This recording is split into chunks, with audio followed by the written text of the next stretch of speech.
Assalamualaikum warahmatullahi wabarakatuh. Selamat berjumpa kembali dengan saya Ustazah Ida di pembelajaran IPA kelas 9.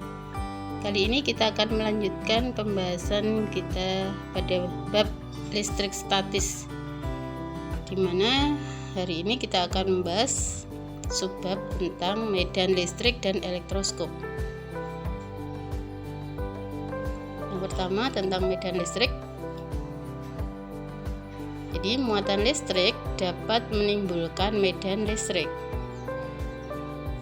Medan listrik adalah daerah di sekitar muatan listrik yang masih kuat menimbulkan gaya listrik terhadap muatan lain. Medan listrik digambarkan oleh serangkaian garis gaya listrik yang arahnya keluar atau masuk ke dalam muatan. Arah garis gaya listrik ke dalam digunakan untuk menunjukkan benda bermuatan negatif, dan arah garis medan listrik keluar digunakan untuk menunjukkan muatan positif. Inilah gambar garis medan listrik. Jadi muatan positif, arah garis gaya listriknya keluar, sedangkan untuk negatif ke dalam. Jika dua benda bermuatan listrik positif dan negatif didekatkan, maka arah garis gaya listriknya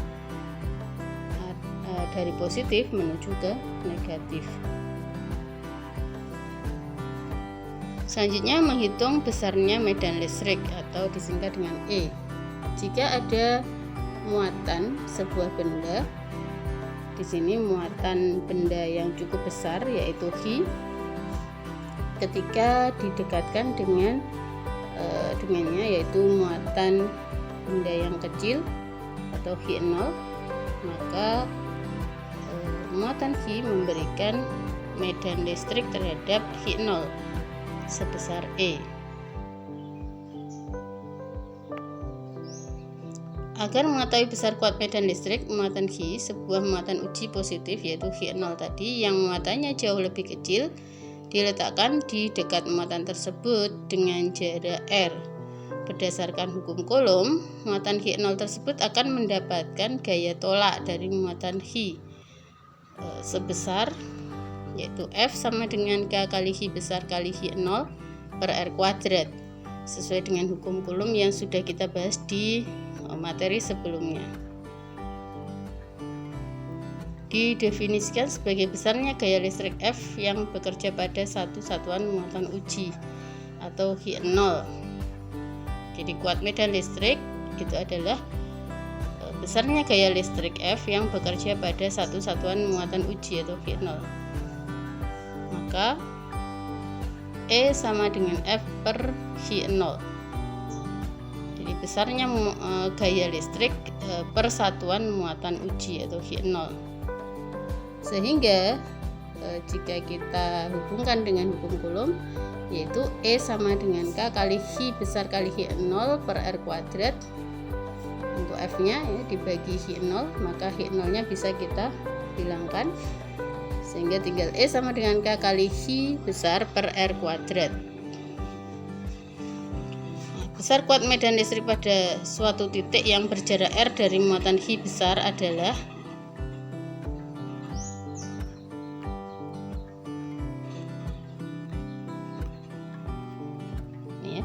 E sama dengan K kali Hi besar per R kuadrat, di mana E adalah kuat medan listrik satuannya Newton per Coulomb, kemudian Hi besar adalah besar muatan listrik satuannya Coulomb, dan R adalah jarak muatan Hi besar dengan Hi0 satuannya meter.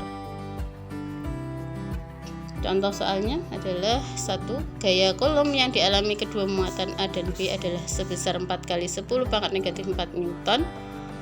Jadi ini F-nya, berarti jika besar muatan A sebesar 4 kali 10 pangkat min 6 Coulomb dan muatan uji B, Hi0-nya berarti sebesar 4 kali 10 pangkat negatif 12 Coulomb, berapakah besar kuat medan listrik yang dirasakan muatan uji B oleh muatan A tersebut?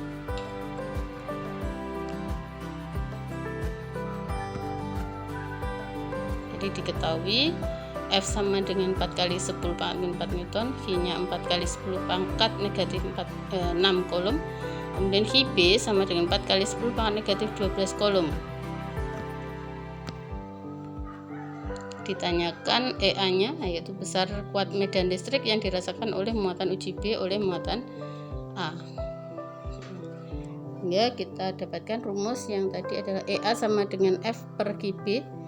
F-nya 4 kali 10 pangkat negatif 4 dibagi QB-nya 4 kali 10 pangkat negatif 12. Hasilnya adalah 10 pangkat 8 Newton per kolom. Jadi min 12 ini kalau ke atas jadi positif ya. 10 pangkat negatif 4 ditambah 12 hasilnya 10 pangkat 8.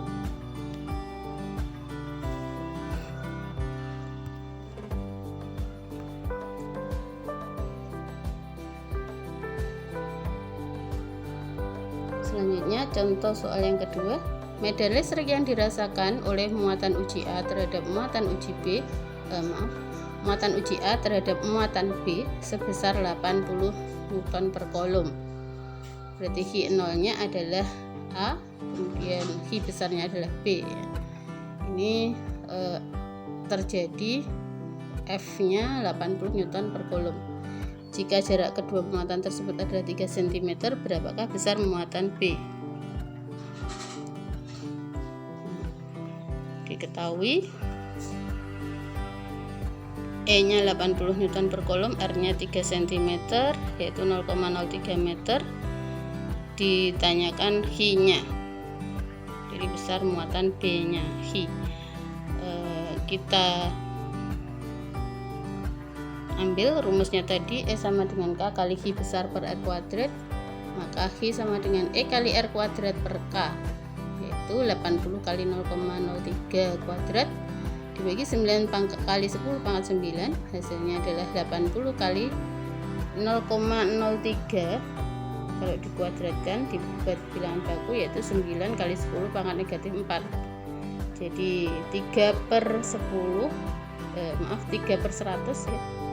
0,03 itu adalah 3 per 100, berarti 10 pangkat min 2 dikuadratkan hasilnya negatif 4. 3 nya dikuadratkan 9. 9 dengan 9 bisa kita hapus, kita coret. Hasilnya adalah 80 kali, ini berarti menjadi 10 nya pangkat negatif 9 ditambah negatif 4, hasilnya negatif 13. Karena dikali 80 berarti tinggal 10 pangkat negatif 12. Jadi 8 kali 10 pangkat negatif 12 besarnya muatan B.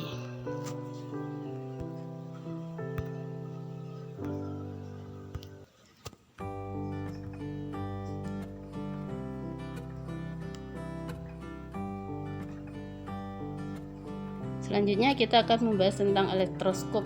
Elektroskop itu adalah alat untuk menyelidiki jenis muatan suatu benda. Bagian-bagian dari elektroskop yaitu 2 buah daun logam tipis, kemudian batang logam, bola logam atau knop, kemudian tabung kaca. Nah, inilah gambar dari sebuah elektroskop sederhana, dapat kalian buat sendiri ya dengan menggunakan seperti ini. Ini knopnya juga dari logam biasa ya. Ini logam tipis, 2 buah daun yang disatukan oleh batang logam. Kemudian ini adalah tabungnya, gelas kacanya. Kemudian di sini ada isolator penutupnya. Kalau dibuat diagramnya seperti ini, knop, batang logam, kemudian 2 buah daun logam tipis.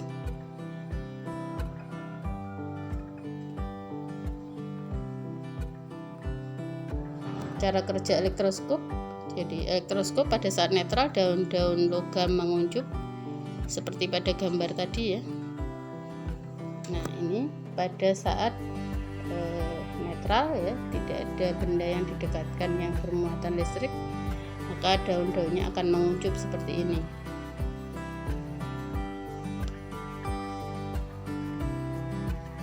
Kemudian saat penggaris plastik bermuatan negatif didekatkan, elektron pada batang logam terdorong menuju daun elektroskop, maka daunnya mekar.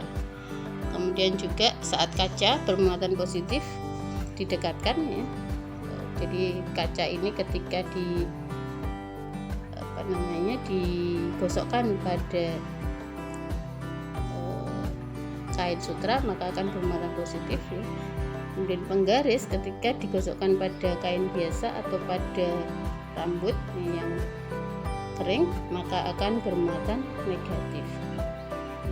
Kaca yang bersifat positif muatannya jika didekatkan pada elektroskop, elektron pada batang logam bergerak ke kenop sehingga daun bermuatan positif, maka daunnya akan mekar.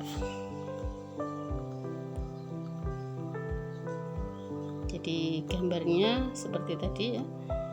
Ini gambar ketika elektroskop didekati oleh sisir atau penggaris plastik ya, sisir plastik atau penggaris plastik, maka elektronnya akan ke bawah karena sisir bermuatan negatif akan berpasangan dengan proton pada elektroskop. Begitu juga ketika didekatkan batang kaca, maka elektron dari daun elektroskop akan naik ke kenop karena tertarik oleh muatan positif pada kaca. Sehingga ketika ini bermuatan positif karena ditinggalkan elektronnya, maka positif dengan positif akan saling tolak menolak sehingga daun elektroskop mekar. Di sini juga demikian, ketika elektron dari kenop menuju ke bawah, maka elektronnya menjadi lebih banyak daripada positifnya. Maka karena banyaknya elektron di sini, daun elektroskop ini akan saling tolak menolak.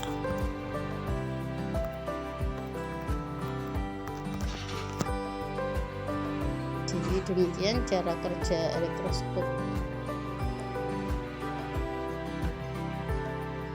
Sekian pembahasan kita kali ini. Terima kasih atas perhatian kalian. Kita akhiri. Assalamualaikum warahmatullahi wabarakatuh.